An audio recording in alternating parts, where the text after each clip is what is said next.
Welcome, my friends, to Jack Horrorhound's House of Horrors, where the night is eternal and the frights are forever. I'm your macabre maestro, Jack, here to guide you through the shadows and into the chilling corners of horror's darkest tales.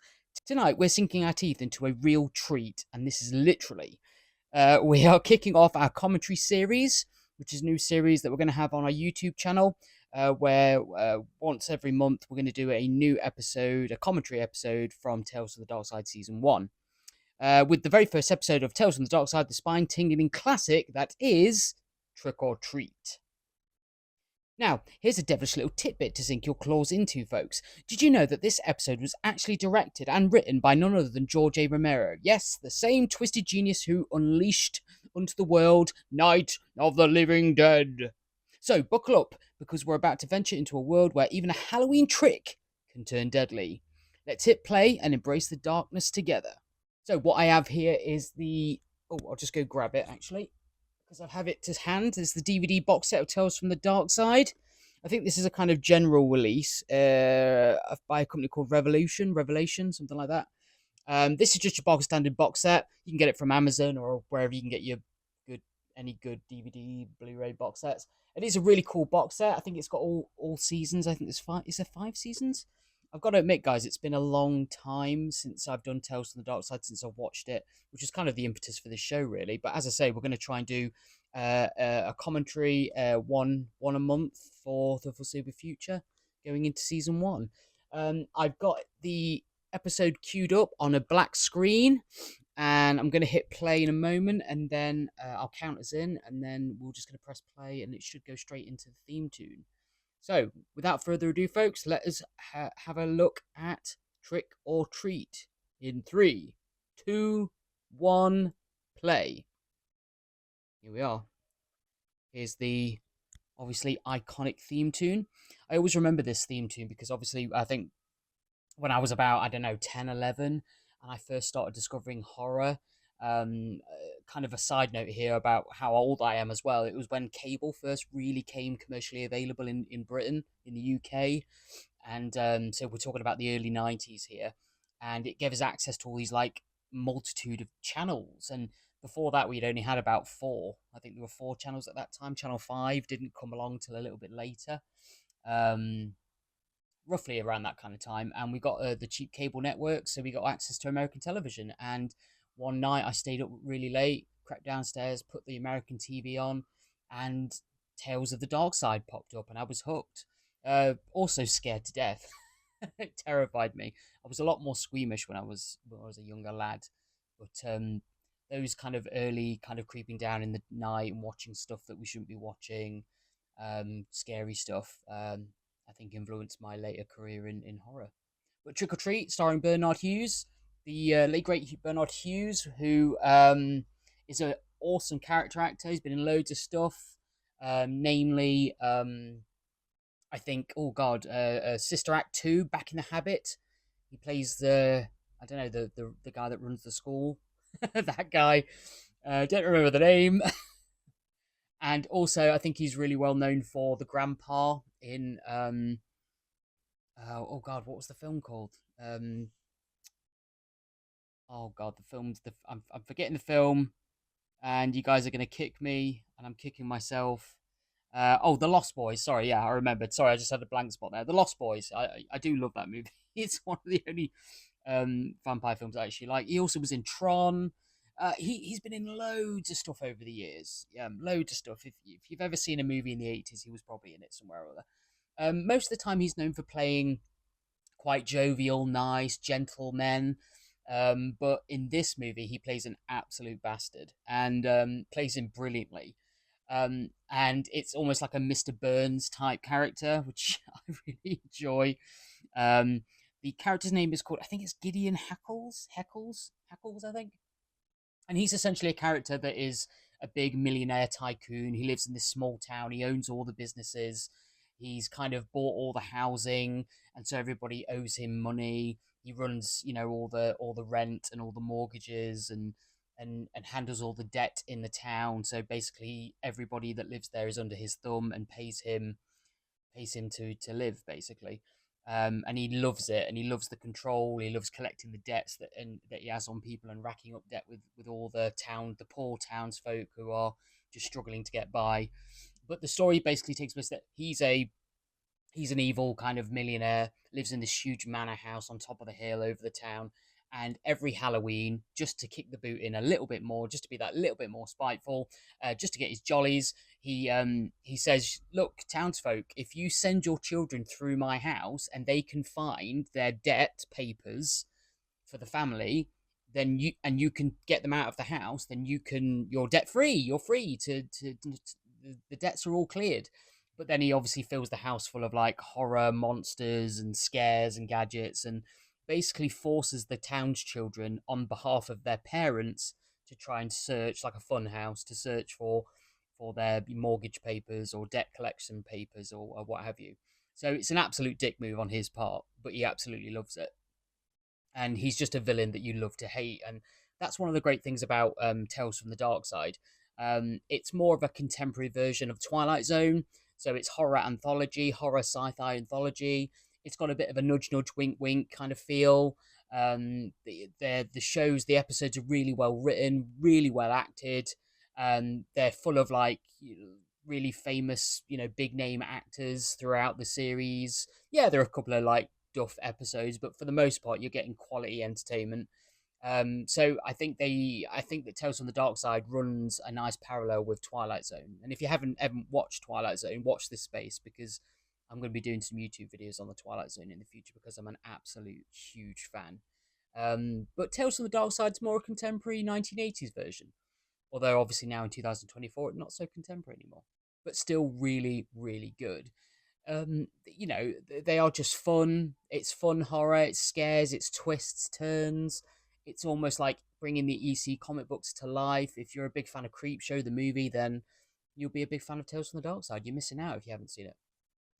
So we're coming into this scene now where I think it's a stereotypical farmer and his son with plaid shirts and dungarees of galore come in to pay their weekly rent, and obviously they're poor, they're struggling with money, and the Mr. Hackles is absolutely loving it, as the Mr. Burns character that he is. Um, this is where we find out that obviously these people will get a chance to reclaim their debts if they will send their son on Halloween night to his house. What he quite gets out of it, we're not sure, but I think it's just a chance for him to be, uh, an absolute son of a bitch to these people, because it's not bad enough that he's taken all their money. Um, there's obviously allegory here and all that good stuff, but what I kind of enjoy about Tales from the Dark Side is more just a bit of fun. That's my favorite kind of horror. I'm an old school horror fan, Universal monsters, that kind of thing.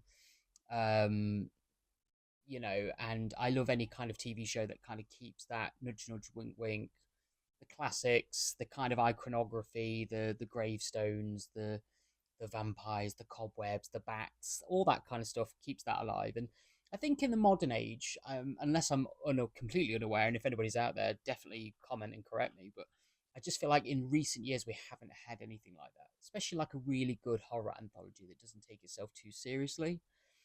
I know that they obviously remade the Creepshow series as like an anthology, but something a little bit different as well would be cool. Although I did enjoy the modern TV version of Creepshow. I kind of want that on a DVD Blu-ray box set, to be honest. Hope that's coming soon. But you don't get them very often, and they should be cherished. There's only a handful of really good horror anthology TV shows / movies out there, so need to be cherished, folks.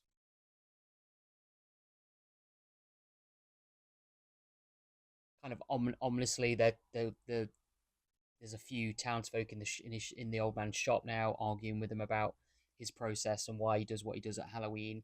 And he's like, "Well, I don't harm any hairs on their heads." But what he does do is kind of put gross pressure on these kids to fight on the parents' behalf. I mean, imagine that pressure if you were that young, being sent into a house and saying, "This guy's going to scare the crap out of you, but if you don't find our debt papers, then we're going to be in debt forever." No pressure. Um, So yeah, he doesn't harm a hair on their head, but probably inside their heads, their minds, somewhat a bit more. kind of harmed to some extent. I guess this was before we kind of knew about mental health. I mean, this was shot in the 1980s, so not as contemporary as it used to be. And it's absolutely fine. Again, it's not really about that. You can't take these show generally too seriously. I mean, it's so quintessential as well. That's what I love about it. The way the people are dressed, the uniforms, the settings, the fact that like a lot of the kids in this show are dressed as in Halloween gear. That it's so stereotypical Halloween stuff. It's ghosts, witches. I think one of the main character boys, one of the young lads, is dressed as a the devil with red horns and everything. It's just great. I love it. I absolutely eat this stuff up. But what I also find interesting is well, I don't want to spoil the ending till we get there. Um, but the twist at the end that comes in any good kind of horror anthology, there's a decent twist, a comeuppance for if you're immoral or you're a bit of a bad guy, you're gonna bite it in the end, as you should. But there is a witch played by Frances Cheney, and she's incredible. And what I love about the show as well, for the time and the budget, like the makeup effects are great. They're really impressive. And even when the concept is somewhat a bit more silly, childish, that the concept is the makeup is actually really well done. Now, obviously, this episode is it's not 100% sure where it's set. It's kind of doesn't really have many markers. But obviously, it's not modern day. There's no kind of Wi-Fi. There's no cameras everywhere and microphones everywhere. So this guy's setting up the house with all kinds of puppets and monsters to scare the living crap out of these kids. And he does it with pulleys and wires and levers, and he sits in this kind of tiny little cupboard room while all this is happening, and he's got kind of pipes that he looks through so he can see into the house. He's got pipes that he talks into so he can scare the kids with his voice and like, "Whoa, dare you enter?" And the first victim is a little girl, and it's heartbreaking as well when you see the parents just stood outside the house sending their child into this horror house. It just in hopes that they can clear some debt away. You know, it just reeks of desperation and things like that. And you got to feel really bad for these kids. And as I said before, she's dressed up. The little girl's dressed up as a little witch, complete with black hat, and she does not look too happy about this setup. um, if this was me, I'd absolutely love this. But then again, I'm not a little child. I mean, obviously, I mean physically, I'm not a child. Mentally, I am slightly. So we've got what we got. We've got an owl now, rotating headed owl. He's doing everything he can via his little talking pipe thing to put the little girl off, which is really sad. He's throwing levers, things are lighting up, skeletons are jumping out and all this kind of stuff. I would love to see a kid from 2024 go into this horror house and just be like, seriously? Like, just put their torch on their mobile phone and be happy. But this little girl's not got that, unfortunately. She's absolutely running for her life. And the old man, the absolute sod that he is stood on the porch laughing maniacally at scaring this tiny kid. Well done, sir. Well done. But yeah, there's also what is there else to say about this? This kid with a great makeup. He's got he's going to be one of the main kids where he's got a mustache drawn on his face, very twirly mustache. But we've got our next victims: a pirate and a ghost child. So they've got bats flying at them now. Really unconvincing. I'm not quite sure why these kids are so scared. They're not the greatest. I don't know, makeup horror house things. I'm a massive Halloween fan. Celebrate Halloween every year, and I've decorated my house with scarier stuff that I've just bought from like Asda, Walmart, or wherever. And here he is. Here's the devil child, curly haired, big teeth, innocent looking kid. Dressed as a stereotypical devil. The costume of which he had to broker a deal with with Hackles just to be able to buy it. So yeah, it's not great. They've got to find those papers. Damn it. No pressure. We're just going to be in crippling debt for the rest of our lives if you can't get these papers. I mean, what is going to happen? How is this all going to resolve? It's it's all up in the air at the minute. It's an absolute mystery. So this episode was actually written by George A. Romero, directed by George A. Romero, the late great George A. Romero, Night of the Living Dead fame, etc. And the show was produced by him as well, and Richard Rubenstein, who was the producer on Dawn of the Dead. So this was their one of their kind of big projects. I guess post Day of the Dead. Um, Actually, I can't remember which came first because I think this started in 1983, 84, very early 80s, Tales from the Darkside. And then I think Day of the Dead might have actually been a little later. I think that was 1985, which was my birth year. So there you go, that's when I was born. Anyway, regardless, the devil child is searching around the house. He's managed to stay just that little bit longer than the other kids. He's not that much of a scaredy cat. So Mr. Hackles is having to work overtime in his little cupboard room to try and pull out all the stops, turn all the knobs, twist all the levers, just to scare this kid. So you've got screaming, you've got wind blowing through the windows.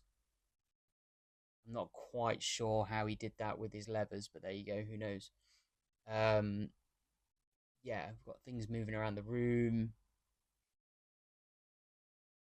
but this kid's sticking it out. He's really working for his dad. His dad's really putting the pressure on.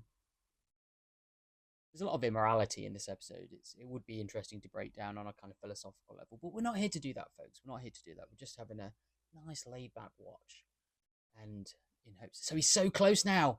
The little devil kid's he's within arm's reach of his dad's papers, his loan or debt papers or whatever they are. It was tragically close. But what's going to be in? What's going to defeat him? And it's a giant bear. It's a bear. It's a stuffed bear. The kid couldn't do it. He ran out of the house, thereby forfeiting. And the dad just hugs him. It's heartbreaking. Absolutely heartbreaking. But Mr. Hackles here looks on at the dad cuddling his crying child, and just for a second, there looked like there was a monicum of like regret there, but it didn't last long, and he slams the door. So that's that over. Oh, he's a bad man. He's a very bad man. Well, how is this episode going to end? What can possibly go wrong for Mr. Hackles at this point? And again, what's great about these anthology, especially Tales from the Darkside, it's just these really nice, really tight episodes. Really, again, so well written, tightly written. They're lovely little stories. Just a little toe dip into some horror. Some of them are a bit more fantastical or sci-fi based, but there's always going to be that dark little edge, that little twist at the end, that comeuppance. The old man Hackles is walking around his house now, resetting the house traps, but things are starting to go wrong. He's starting to get a bit spooked himself. He goes to the control room and look, the handles and all the gadgetry is starting to go off on its own. And then here she is. So there's something really creepy and ominous about when he looks through the viewfinder. It's basically like at his front door, and we just see that this real world witch is standing there with warts and all, crooked nose, hat, but a really great makeup, really creepy voice, and it is a little unsettling. It's a little silly, a little stereotypical, sure, but there is just that edge to her. There's that, I don't like this, it's not nice. And again, Francis Cheney played the witch, so the witch is trick-or-treating, and he doesn't like adults, he just wants kids, he likes scaring children. And look at her, broom and all, big black hair, big eyebrows, bad teeth, and she's flying. Oh yeah, she's hovering. She flies in right over his head, smoke billows in. I absolutely love it.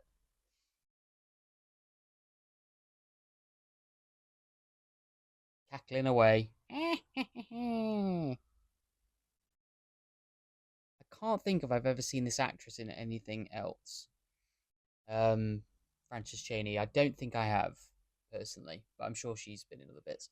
So she's coming in to teach Mr. Hackles a lesson. So she's casting magic spells all over the shop, sending the papers, all the townsfolk's papers and rent and debt all over the house, his money flying around. And obviously, we know now that Mr. Hackles' his primary concern is obviously his money and his fortune, and so she's really messing with him right now. All the things in the house are going nuts, all the puppets and all the, scary bits and pieces. We now see some sort of, I think it's supposed to be a pirate, but really looks like a stereotypical sort of gypsy zombie. But again, great makeup, creepy as hell, looks wart ridden and diseased, looks absolutely horrible. And again, a little bit unsettling. Walks into another room and there's just red smoke and fire.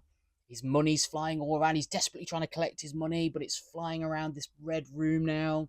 It's like something out of Dario Argento's like Suspiria. And there we have it. The devil himself has turned up. The devil, played by Ed French. And they've got minions. They've got horns, teeth, ears, cloaks. There's a big portal going into some underworld in the back of the room. The devil's trying to teach him a lesson about, obviously, his inhumanity and his coveting of money. The money's all flying down into the portal. We know what's coming down. He's transfixed. Mr. Hackles is going to hell, which would have been a great title for this episode, if not a little bit kind of, obviously ruining the ending. And that's it. He's crawling down into hell, going after his money and his fortune, as the devil laughs and the door slowly closes. Great makeups. Brilliant. We now cut to the boy that we saw before with the little mustache drawn on his face. The little, again, slightly stereotypical mustache. It's perfectly fine. He's looking round. He thinks, yeah, you know what? I'm going to try it. I'm going to try my luck at Mr. Hackles' house. See if I can, help my family out. Knocks on the door. So he's trick-or-treating. He's not scared of Mr. Hackles. And who answers the door but the witch herself? And again, she is definitely more scary than Mr. Hackles, to be honest. But he's not afraid. He just thinks it's a trick. I'm not afraid of you. The witch is throwing around all the papers, throwing them, getting rid of them, giving them back to the people so everybody gets their papers. The kid looks like he's just, he's the cat that got the cream at the end, There's all his money, all the papers, everything he ever wanted, helping the family out. So it's a good witch. She looks evil, dressed in black, laughing, cackling, warts and all. But you know what? At the end of the day, she's a good old witch. And, not all monsters are bad monsters. And that's the end of the first episode, episode 1, Trick or Treat, of Tales from the Darkside. Tales from the Darkside was made in 1984. And this has been Jack Horrorhound's House of Horrors. And we'll see you soon.